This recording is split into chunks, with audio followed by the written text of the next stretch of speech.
इस कार्यक्रम के प्रायोजक हैं श्री निहाल चंद्र जी जैन, श्रीमती अचरज कुमारी जैन, श्री घेवर चंद्र जी जैन, श्रीमती कल्पना देवी जैन, श्रीमती सुनीता जैन, श्री विनय जैन, श्रीमती पूर्वी जैन, जयपुर, राजस्थान। नमो अरिहंताणम, नमो सिद्धाणम, नमो ऐर्याणम, नमो वज्रायाणम, नमो लोए सव्यसाहुणम। ओकारं बिंदु संयुक्तं नित्यं ध्यायन्ति योगिनः, कामदं मोक्षदं चैव ओंकाराय अविरल शब्द घनो विप्रक्षालित सकल भूतल मलकलंका मुनिभिरुपासित तीर्था सरस्वती हरतु नो दुरितान् अज्ञान तिमिरान्धानां ज्ञानाञ्जन शलाकया चक्षुरुन्मिलितं येन तस्मै श्री गुरुवे नमः। श्री परम गुरुवे नमः। परम्पराचार्य गुरुवे नमः। सकल कलश विध्वंसकं श्रेयसां परिवर्धकं धर्म संबंधकं भव्य जीव मन प्रतिबोधकारकं पुण्य प्रकाशकं पाप प्रणाशकमिदं शास्त्रं श्री संयम प्रकाश नामधेयम्। अस्य मूल ग्रंथ कर्तारे श्री सर्वज्ञ देवास, तदुत्तर ग्रंथ कर्तारे श्री गणधर देवा प्रति गणधर देवास। तेषां वचनानुसारम् आसाद्य आचार्य श्री कुंद कुंदामनाय आचार्य सूर्य सागरेण विरचितम्। श्रोतारः सावधानतया शृण्वन्तु। मंगलम भगवान वीरो मंगलम गौतमो गणी, मंगलम कुंद कुंदाद्यो जैन धर्मोस्तु मंगलम।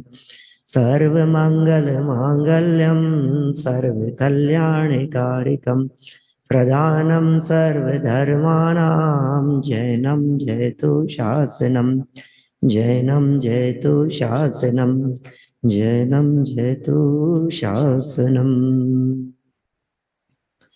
संयम प्रकाश नाम का यह ग्रंथ सामने विराजमान है। सूर्य सागर जी महाराज साहब की ये सुंदर रचना है और इस रचना के आधार से छोटी छोटी सी बातें श्रावकों के जीवन उपयोग के संबंध में सिखाई जा रही थी। वो सारी बातें बतलाने के उपरांत प्रकरण कुछ आगे बढ़ा और आगे बढ़े हुए उस प्रकरण को फिर जैन इतिहास के रूप में बढ़ा दिया, क्योंकि जब पीछे चर्चाएं बहुत तरह की कही गई तो ऐसा लगता है कि भाई ये भी शास्त्र में लिखा है, ये भी शास्त्र में लिखा है। तो मुनिश्री को ऐसा लगा कि एक बार योग्य परंपरा बता देवे और उस परंपरा से जो बाह्य दिखाई देते हैं उनकी भी कुछ चर्चा करें।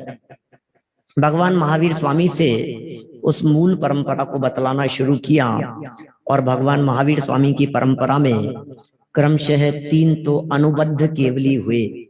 ये विष्णु नंदी पहले श्रुत केवली हुए, फिर नंदी मित्र, अपराजित, गोवर्धनाचार्य, भद्रबाहु 14 वर्ष, 16 वर्ष, 22 वर्ष, 19 वर्ष, 29 वर्ष। तो श्रुत केवलीपन का काल है, क्योंकि मुनिपन का काल थोड़ी ना 14, मतलब उम्र थोड़ी ना होगी उनकी 14 वर्ष की, 19 साल के थोड़ी ना होंगे, 16 साल के थोड़ी ना होंगे। वो माने साधु तो बहुत पहले बन गए होंगे, मुनि तो बहुत पहले हो गए होंगे, लेकिन जब, और आचार्य भी हो गए होंगे हो सकता है, जब वे द्वादशांग के पाठी हुए वो काल कितने टाइम तक बना रहा, वो काल है ये श्रुत केवलीपन का काल। तो 100 वर्ष तक ये काल चला और फिर उसके बाद में 10 पूर्वधारी वगैरह की चर्चा करते हुए अंग और क्षीणांगधारियों की भी बात करते हुए हम पहुंच गए थे अंत में ये लोहाचार्य, फिर अरहत बली, माघनंदी, वहां तक हम पहुंच चुके हैं। इनमें भी बीच बीच में और आचार्य हुए हैं। ये जो परंपरा इन्होंने लोहाचार्य वगैरह के आधार पर बतलाई है, 28-29 नंबर पर नाम है आगे और आगे। तो लोहाचार्य के बाद में और कुछ आचार्यों की चर्चा, क्योंकि यहाँ 7 अंगधारियों की बात कही, फिर सीधे एक अंग पर आ गए। अरहत भली का तो उस परंपरा में नाम ही नहीं मिलता, माने जो अन्यत्र परंपराएं मिलती है, लेकिन जहां से भी इन्होंने सूर्य सागर महाराज साहब ने लिया होगा वो इन्होंने संगति बैठाने के प्रयास किए हैं 683 वर्ष तक। माने भगवान महावीर स्वामी से लगाकर 683 वर्ष तक की चर्चा करें अपन, तो फिर वो भूतवली और पुष्पदंत तक आ जाएंगे हम, और छठखंडागम ग्रंथ की रचना तक हमारी स्थिति पहुंच जाएगी। नीचे कल हमने माघनंदी आचार्य तक पहुंच गए थे और माघनंदी आचार्य के जीवन में घटी हुई उस घटना को भी देखा। मैंने देखिए कर्म की ही विचित्रता जानना चाहिए, औदैहिक भाव भी और परिस्थिति भी, तो उसने कह दिया और ये मान गए और शादी करके बैठ गए उसके घर में। कैसा परिस्थितियां बन जाती है, पाप कर्म का उदय, होनहार इसी तरह की। और मुझे लगता है कि इतनी सब आचार्य परंपरा में ये कुम्हार इनसे शादी की वजह से ही माघनंदी फेमस हो गए। आप बतलाइए, आप हम लोगों में से सब इतने विद्वान लोग हैं, इतनी जो लाइन बतलाई ऊपर से, उस लाइन परंपरा में हम कितने आचार्यों के नाम जानते थे ये बताओ भाई अमित जी। नाम भी नहीं जानते थे हम, तो नाम भी पता नहीं थे। और माघनंदी आचार्य का नाम क्यों पता है भाई साहब? कौन सा शास्त्र लिखा है इन्होंने? क्या पता, शास्त्र वास्त्र का तो कुछ लिखा भी है कि नहीं? नहीं लिखा, कुछ भी नहीं लिखा। तो फेमस क्यों हो गए ये? कि सिर्फ कुमार इनसे शादी हो गई इसलिए फेमस हो गए। खैर देखिए, हम तो कुंद कुंदाचार्य के पास में चल रहे हैं आज। इस दिगंबर जैन परंपरा के एक महान समर्थ आचार्य, नाम कुंद कुंद स्वामी। और कुंद कुंद स्वामी एक ऐसा नाम है जिस नाम से ही दिगंबरत्व की पहचान होती है। जहां कुंद कुंद स्वामी का नाम आ गया, वहां अपने आप ही समझ लिया जाता है कि ये दिगंबर परंपरा की बात है। आगे चल करके छंद भी देंगे वो दोहा जो हम लोग बोलते हैं मंगलाचरण के रूप में, मंगलम भगवान वीरो, मंगलम गौतमो गणी, और मंगलम कुंद कुंदाद्यो। माने कुंद कुंद स्वामी का स्मरण किया, सीधे इंद्रभूति गौतम स्वामी के बाद में कुछ तो बात रही होगी।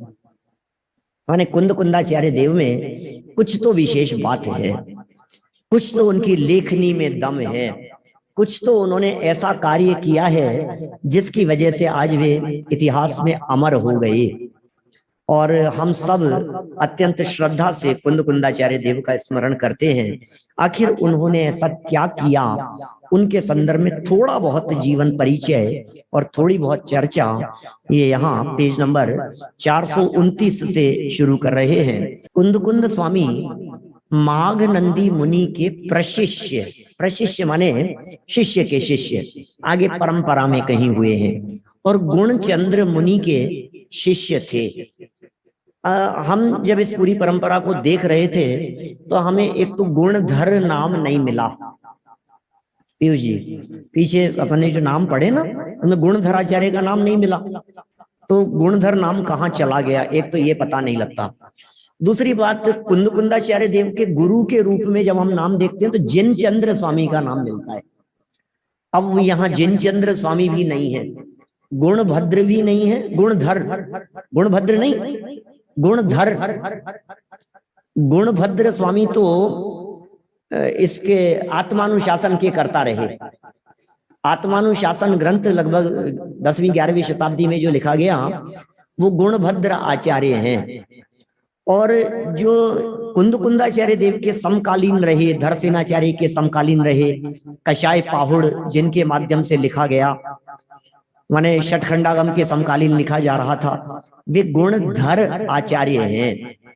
तो एक थे गुणधर, उनका नाम नहीं मिल रहा, गुणधर, ध्यान देना, गुणधर, धर को छोड़ देना, गुण रखना। और दूसरा नाम था जिनचंद्र, जो इनके गुरु थे, जिनचंद्र। इसमें जिन को छोड़ दो, चंद्र को रख लो, तो एक गुणचंद्र एक नया नाम अपने को यहाँ मिल रहा है कुंद कुंदाचार्य देव के गुरु के रूप में। जो भी रहा हो पता नहीं, अब ये तो सब ऐतिहासिक बातें हैं, क्या हुआ होगा, क्या रहा होगा, लेकिन गुणचंद्र मुनि के शिष्य ये यहाँ लिख रहे हैं। आपने पूर्व विदेह में जाकर वीतराग सर्वज्ञ सीमंदर स्वामी के मुख से दिव्य ध्वनि श्रवण कर अपनी शंका दूर करने के साथ तत्व ज्ञान की विशेषता भी प्राप्त की थी। क्या गजब बात लिख रहे हैं। माने पूर्व विदेह क्षेत्र आप सबको पता ही है, पता होना ही चाहिए। वो आत्मार्थी ही क्या जैसे कुंद कुंदाचार्य देव के विदेह गमन की चर्चा का पता न हो, वो स्वाध्यायी व्यक्ति ही क्या। हम सबको मालूम है पूर्व विदेह क्षेत्र जहां 16 नगरियां हैं। जम्बू द्वीप के विदेश क्षेत्र में 32 नगरियां हैं। माने विदेश क्षेत्र 32 खंडों में बटा हुआ है, 32 नगरियों में। उनमें 8वें नंबर की नगरी पुंडरीकिणी नगरी कहलाती है। 8वीं नगरी का नाम है पुंडरीकिणी नगरी। संयोग से हम जो यहाँ इंद्रध्वज विधान कर रहे हैं, बार बार में पुंडरीकिणी नगरी का नाम आएगा। 8वें नंबर पर क्रम से। तो जब जब पुंडरीकनी नगरी का नाम आए तो तुरंत अपने उपयोग में ये बात आ जानी चाहिए कि यहाँ पर सिमंदर भगवान मौजूद हैं और कुंद कुंद स्वामी देह सहित विदेश क्षेत्र की उस नगरी में गए थे, पुंडरीकनी नगरी में। जम्बू द्वीप में वर्तमान में 4 तीर्थंकर मौजूद हैं, सीमंदर स्वामी, युगमंदर स्वामी, बाहु स्वामी और सुबाहु स्वामी। ये 4 तीर्थंकर जम्बू द्वीप में है। 2.5 द्वीप में विद्यमान 20 तीर्थंकरों की मौजूदगी पूरे 2.5 द्वीप में। प्रथम तीर्थंकर सीमंदर भगवान, सीमंदर जिनालय जगह जगह बन गए हैं। गुरुदेव श्री के प्रभावना योग में तो जगह जगह सीमंदर भगवान विराजमान हुए ही हैं। और मुझे बतलाते हुए भी अत्यंत प्रसन्नता होती है। हमारे तो जयपुर में जब कभी कोई ये कहता है कि ये सीमंदर स्वामी तो गुरुदेव के वाले हैं, तो मैं उन्हें बतलाता हूँ हमारे दीवान बदीचंद जी का मंदिर, जहाँ बहुत प्राचीन संवत 1665 की सीमंदर भगवान की प्रतिमा दीवान बदीचंद जी का मंदिर जौहरी बाजार में जयपुर में, मतलब 410 साल पुरानी, लगभग 412 साल पुरानी प्रतिमा। अब वो 10-12 तो क्या कहें, 400 से अधिक कहो, क्योंकि साल भर बाद में कोई इसे सुनेगा तो फिर वही 10 के 11 हो जाएंगे, फिर 15 हो जाएंगे, 417 हो जाएंगे। 400 से अधिक साल पुरानी प्रतिमा वहां मौजूद है सीमंदर भगवान की। ये कुंद कुंदाचार्य देव देह सहित, शरीर सहित वहां गए थे। अब कैसे गए थे, क्या परिस्थिति बनी होगी, तो 2-3 तरह की बातें मिलती है। कहीं कुछ ऐसा मिलता है कि इन्हें रिद्धि प्राप्त थी, रिद्धि के प्रभाव से चले गए। कहीं कुछ ऐसी चर्चा मिलती है कि सीमंदर भगवान से वहां किसी ने कोई प्रश्न किया भरत क्षेत्र के संदर्भ में, ऐसा वहां तो पंचम काल चल रहा है, वहां कोई ऐसा समर्थ व्यक्ति नहीं है, ऐसी कुछ बात हुई होगी। या समझ लीजिए आप, कुछ ऐसी चर्चा मिलती है कि यहाँ से परोक्ष रूप से कुंद कुंद स्वामी ने वंदन किया और वहां दिव्य ध्वनि में उसका कोई शब्द आशीर्वादात्मक निकला, तो सामने बैठे हुए श्रोताओं में, देवगति के जीवों में किसी ने पूछ लिया कि आशीर्वाद किसे दिया जा रहा है, तो बोले ये तो भरत क्षेत्र के समर्थ आचार्य कुंद कुंद स्वामी को आशीर्वाद दिया। बोले वो कौन है, कहाँ है, तो 2 देव वहां से चले आए और अपने साथ में कुंद कुंद स्वामी को लेकर अपनी रिद्धि के प्रभाव से वो विदेश क्षेत्र लेकर के चले गए। तो स्वयं के पास में रिद्धि थी कि पूर्व के कोई मित्र थे वो आकर के ले गए थे, कि वहां से शंका के समाधान पूर्वक 2 देव चले आए और यहाँ आकर के कुंद कुंद स्वामी को ले गए। जो कुछ भी रहा हो, लेकिन देवसेन स्वामी ने 10वीं-11वीं शताब्दी में इस बात का उल्लेख किया कि जई पौम नंदिना हो सीमंदर स्वामी दिव्य नाणेन न विवोहि तो समणा कहम सुमग्धम पयाणंती। ये देवसेन आचार्य देव ने गाथा लिखी, जिस गाथा के आधार पर इस बात को स्पष्ट किया, जई पौम नंदी ना हो, यदि ये पद्म नंदी नाम के नाथ सीमंदर स्वामी दिव्य नाणे में, कुंद कुंदाचार्य यदि पद्म नंदी कुंद कुंद का दूसरा नाम है, 5 नामों से कुंद कुंद स्वामी को जाना जाता है, अभी आगे आकर के चर्चा आएगी। तो हम ये कहना चाह रहे हैं कि उन्होंने स्पष्ट कहा कि यदि सीमंदर भगवान से कुंद कुंद स्वामी दिव्य ज्ञान को प्राप्त नहीं करते तो भरत क्षेत्र के पामर जीवों को ये दिव्य ध्वनि का लाभ कैसे प्राप्त होता। लेकिन ये बात आप स्पष्ट मान करके चलिए कि क्या कुंद कुंद स्वामी सीमंदर भगवान के पास जाने की वजह से महान हुए? क्या उनकी महानता सीमंदर भगवान के दर्शन की वजह से है? यदि वे सीमंदर स्वामी के दर्शन नहीं कर पाते तो क्या कुंद कुंदाचार्य देव महान नहीं थे? और यदि विदेश क्षेत्र गमन ही दिगंबर मुनिराज की महानता का आधार मान लिया जाए तो सबसे बड़ी समस्या ये खड़ी होगी, बाकी वीतरागी दिगंबर संतों का क्या होगा? शायद हो सकता है यह भी एक बहुत बड़ा कारण रहा हो कुंद कुंदाचार्य द्वारा अपने साहित्य में विदेश क्षेत्र गमन की चर्चा नहीं करने के पीछे। भाई कुंद कुंदाचार्य देव ने अपने पंच परमागमों में अपने विदेश क्षेत्र गमन की चर्चा क्यों नहीं की? आखिर क्या कारण रहे? आखिर कुछ तो लिखते, मैं विदेश क्षेत्र जाकर के आया सीमंदर भगवान के पास, उनकी दिव्य ध्वनि, कुछ तो बातें आती कि सीमंदर भगवान को वंदन, महावीर स्वामी को वंदन किया, औरों को वंदन किया, सीमंदर स्वामी की चर्चा ही नहीं, सामान्य रूप से विद्यमान 20 तीर्थंकरों को प्रवचन सार के अंदर चर्चा आ गई मंगलाचरण में। लेकिन वहां भी चर्चा तो ये सुसुरासुर मणु सिंध वंदितम धोध घाई कम मलम पणमामि वड्डमाणम, महावीर स्वामी को वंदन करके बात शुरू करते हैं। माने बुद्धिपूर्वक उन्होंने नाम नहीं लिया। तो इसके पीछे यदि कोई हेतु दिखाई देता है तो यही दिखता है कि शायद लोगों में विदेश क्षेत्र गमन की परंपरा नहीं चल पड़े। और दूसरी बात, ये कोई महानता का आधार थोड़ी न है। दादा ऐसी बात कहा करते थे, बहुत वर्षों पहले दादा से सुनी है कि यदि मैं विदेशों में जाता हूं तो कोई व्यक्ति विदेश जाएगा तो बड़ा विद्वान होगा क्या? मेरी विद्वता विदेश गमन से थोड़ी न है। कुंद कुंदाचार्य देव ने जो समय सारादि ग्रंथ लिखे हैं वास्तव में वो हमारे लिए प्रयोजनभूत हैं। और सच में ग्रंथ यदि नहीं भी लिखे होते तो मुनिराजों की महानता लेखन से नहीं होती, उनकी महानता तो छठे सातवें गुणस्थान पने से, आत्मानुभूति से, शुद्धोपयोग से वो महानता है मुनिराजों की। ध्यान, साधना, आराधना, ये मुनिराजों का जीवन है। हम तो स्वार्थी लोग हैं, अपने उपकार को स्मरण करते हैं। इसलिए हम तो यही बात कहना चाहेंगे कि भाई हमारा तो हित यदि इस युग में किसी महान संत के उपकार से होता है, वाणी से हुआ है, तो वे कुंद कुंदाचार्य देव हैं। क्योंकि कुंद कुंदाचार्य देव ने जिस शैली में आगम ग्रंथों को में से अध्यात्म निकाल करके परमागम हमारे सामने परोस दिया, ये कुछ अद्भुत ही बातें थी। एक दिन दादा से चर्चा चल रही थी तो छोटे दादा कह रहे थे कि हमें ऐसा नहीं समझना चाहिए। किसी की चर्चा का उल्लेख करते हुए उन्होंने मेरे से कहा, और काफी देर तक चर्चा चली, हमें बिल्कुल भी ऐसा नहीं समझना चाहिए कि कुंद कुंदाचार्य देव के पास में कुछ पूर्व का नहीं था, उनके पास में कुछ रेफरेंस नहीं था। कुंद कुंदाचार्य के पहले सिर्फ कर्मकांड की चर्चाएं लिखी जा रही थी और अध्यात्म की बातें नहीं थी। ऐसा नहीं है। कुंद कुंदाचार्य देव को भी परंपरा से ये सब अध्यात्म की बातें मिली थी, ये कोई नई नहीं थी। और ऐसा नहीं है कि कुंद कुंदाचार्य देव को कर्मकांड का ज्ञान नहीं था। गोमठ सार आदि विषय, गोमठ सार तो बाद में लिखे गए, लेकिन कर्म सिद्धांत या कर्म प्रकृति प्राभृत इनका ज्ञान नहीं था, ऐसा नहीं है। लेकिन बस उन्होंने यही समझा कि ये लिखा जा रहा है अपने को दूसरी दिशा में, जो क्षेत्र खाली है उस क्षेत्र में काम करना है, ये बात ज्यादा उचित लगती है।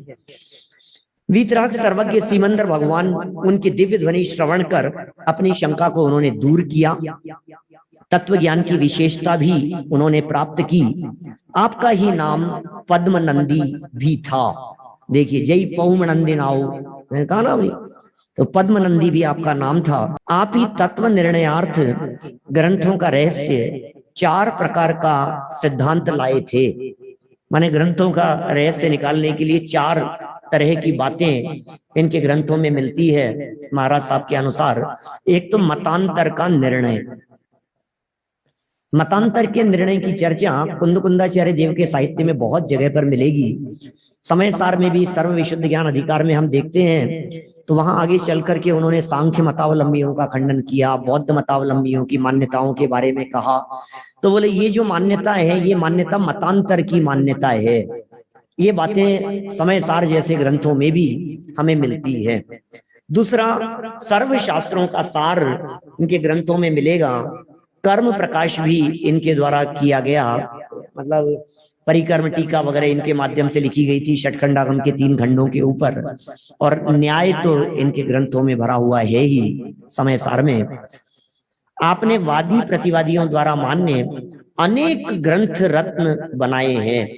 उनका कुछ परिचय जो श्रुतावतार से मिलता है, माने श्रुतावतार से उतारा नहीं है ये, लेकिन श्रुतावतार से मिलता जुलता परिचय है, वह भी उद्धृत यहाँ किया जाता है। देखिए, पढ़ते हैं हम यहाँ। भगवत कुंद कुंद गुरु परिचय।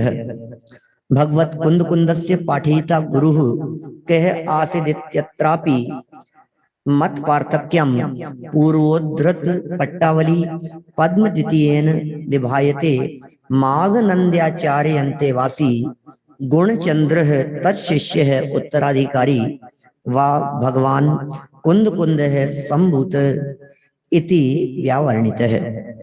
अथ श्री कुमार नंदी सैद्धांतिक देव शिष्य प्रसिद्ध कथान्यायेन पूर्व विदेहम गत्वा वीतराग सर्वज्ञ सीमंदर स्वामी तीर्थंकर परम देवम दृष्ट्वा च तन्मुख कमल विनिर्गत दिव्य वर्ण श्रवणावधारित पदार्थ शुद्धात्म तत्वादिमार्थम गृहीत्वा पुनरप्यागतैः श्रीमत् कुंद कुंदाचार्य देवै पद्म नंद्याद्य पराभिधेयैः अंतस्तत् बहिस्तत् तत्व गौण मुख्य प्रतिपत्त्यर्थम अथवा शिव कुमार महाराजादि संक्षेप रुचि शिष्य प्रतिबोधनार्थ विरच्यते पंचास्ति काय प्राभृत शास्त्रे यथाक्रमेण अधिकार शुद्धि पूर्वक तात्पर्यार्थम व्याख्यानाम कथ्यते। पंचास्तिकाय की तात्पर्य वृत्ति टीका। इति श्रीमद् जयसेनाचार्य कर कल्प महिरुहस्व रचित समय सार संस्कृत टीका लिखित गद्यश्च पद्मनंदित्य पराभिधावी भूषित श्री कुंद कुंद भगवान कुमार नंदी सैद्धांतिक शिष्य है प्रकटीकृत है, किंतु मतद्वय मपीहम अर्वाचीन तमत्वान न प्रमाणी की तथ्य तामतावचंती यतः श्रुतावतारे अर्हद्वले पश्चान माघनंदिनः तदनंतरंच धर्सेनादि गुरुणाम समुल्लेख कृतः न माघनंद्यनंतरं गुणचंद्रस्य नापि कुमारनंदिनः श्रवण वेलगुल लेखेष्वपि न कापि श्री कुंद कुंद गुरोल्लेखो दृष्टि पथम अवातरत, किंतु महीपति चंद्रगुप्त वर्णना समनंतरम कुंद कुंद भगवाने व समुपवर्णित है। ये इस तरह से इस श्रुतावतार से मिलता जुलता कुछ उल्लेख यहाँ कुंद कुंद स्वामी के संदर्भ में किया। कुछ बातें ऊपर लिखी है, कुछ बातें और आगे आने वाली है। देखिए आगे क्या कहते हैं 430 नंबर पेज पर। भगवान कुंद कुंद स्वामी का कुछ परिचय जो एटा निवासी कामता प्रसाद जी जैन ने लिखा है वो भी यहाँ दिया जाता है। भगवान कुंद कुंद स्वामी के संदर्भ में ये दोहा जो अभी हमने बोला था मंगलाचरण के रूप में रोजाना ही बोलते हैं। समस्त दिगंबर परंपरा वासियों को सबको ये दोहा याद है। मंगलम भगवान वीरो मंगलम गौतमो गणी मंगलम कुंद कुंदारियो जैन धर्मोस्तु मंगलम। मैंने भगवान महावीर स्वामी को मंगल स्वरूप कहा और उसके तुरंत पश्चात गौतमो गणी गौतम स्वामी इंद्रभूति गौतम को स्मरण किया। मंगलम कुंद कुंदारियो कुंद कुंदाचार्य देव को स्मरण करते हुए जैन धर्मोस्तु मंगलम। माने महावीर भगवान गौतम स्वामी और तुरंत कुंद कुंदाचार्य देव। आप देखेंगे यदि परंपरा की दृष्टि से तो लगभग 600-650 वर्ष का अंतराल है गौतम स्वामी और कुंद कुंदाचार्य देव के बीच में। लगभग 650 वर्ष का अंतराल होने के बावजूद भी 650 वर्ष में हुए सैकड़ों दिगंबर मुनिराजों और आचार्यों को गौण करके डायरेक्ट यहाँ पर कुंद कुंदाचार्य देव का स्मरण किया गया। जहां कुंद कुंदाचार्य मिल गए हैं समझ लीजिए वहां दिगंबर जैन परंपरा की बात शुरू हो गई है। ये ऑटोमेटिक ही है, ये अपने आप ही सहज ही इस बात को समझ लेना चाहिए। सहज ही ये बात स्पष्ट हो जाती है कि कुंद कुंदाचार्य देव माने दिगंबर आमनाए वाले। आप देखिए दादा कभी ऐसी बात भी कहते हैं कि कुंद कुंदाचार्य देव का नाम प्रत्येक दिगंबर प्रतिमा पर मिलता है।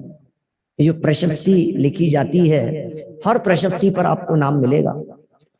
आप सोचिए भगवान महावीर स्वामी की कितनी प्रतिमाएं होंगी मंदिर में। जितनी महावीर स्वामी की होंगी पूरी तो नहीं होगी महावीर स्वामी की, कहीं दूसरे तीर्थंकर की होगी, कहीं और तीर्थंकर की होगी, आदिनाथ भगवान की होगी, अजितनाथ स्वामी की होगी, संभवनाथ स्वामी की होगी, अभिनंदननाथ स्वामी की होगी।